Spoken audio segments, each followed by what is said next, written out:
সুপ্রিয় দর্শক, মহাখালীর 7 তলা বস্তিতে আগুন লেগেছে, সেটা আপনাদের মাঝে দেখানোর চেষ্টা করব। অতটা ক্লিয়ারভাবে দেখাইতে পারতেছি না, তারপর যতটুকু পরিষ্কারভাবে দেখানো যায় আপনাদের ইনশাল্লাহ আপনাদের মাঝে উপস্থাপন করতেছি।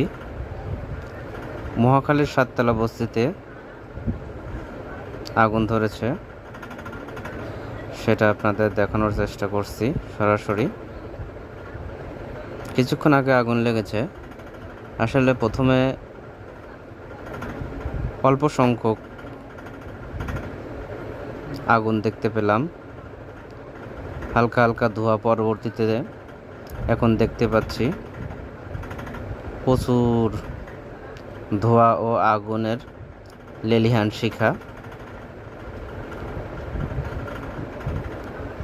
দেখে বোঝা যাচ্ছে যে এখানে তীব্র আকারে আগুন লেগেছে। আগুন নেভানোর চেষ্টা করছে ফায়ার সার্ভিস।